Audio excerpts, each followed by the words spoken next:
I walked into my cousin's birthday party and my aunt burst into tears the second she saw me. Not happy tears either. The kind that come with heaving sobs and hands covering your mouth like you've seen a ghost. Everyone stopped mid-conversation. Forks hung in the air. Balloons swayed from the ceiling fan. My cousin Brent froze with his birthday cake knife raised. Chocolate frosting smeared on his fingers. "Oh my God," my aunt whispered. "You look just like him." I knew exactly who she meant. Uncle Greg, her husband, who died 6 months ago in a boating accident off the coast. Apparently, I'd inherited more than his old truck and fishing gear. At 23, I'd somehow grown into his exact face. Same jawline, same crooked smile, same way of standing with my weight on one leg. Even my hairline had started receding in the identical pattern. Dad pulled me aside within minutes. "You should go," he said quietly. "This is too much for her." But Mom grabbed my other arm. "No, she needs to see that life goes on." They'd been divorced for 3 years, but somehow my face had reunited them, in an argument, at a child's birthday party. I tried leaving, but Brent caught me at the door. "Please stay," he begged. He was turning 9 and didn't understand why adults were crying. "Mom's been weird since Dad died. Maybe seeing you will help."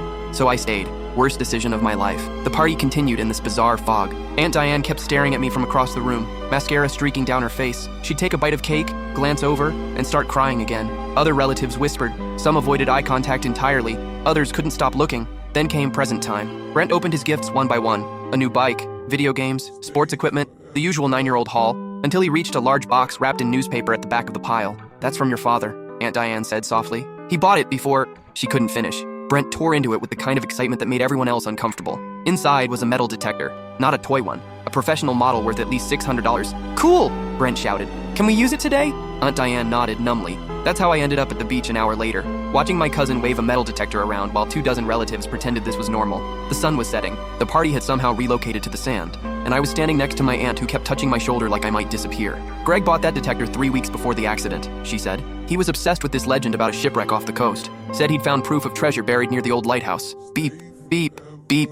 Brent's detector went crazy. He started digging with his bare hands. Within minutes, he'd unearthed a waterproof case, military grade, sealed tight. Everyone gathered around as he pried it open. Inside were documents, lots of them, and a USB drive, and photographs of people I'd never seen before. My aunt's face went white. She grabbed the case and started shoving everything back inside. But not before I saw one of the photos clearly. Uncle Greg, alive and well, standing next to a woman who definitely wasn't my aunt, with a little girl who looked exactly like Brent. Same age, same features. Holding hands in front of a house with a home sweet home sign. The photo was dated 2 months ago.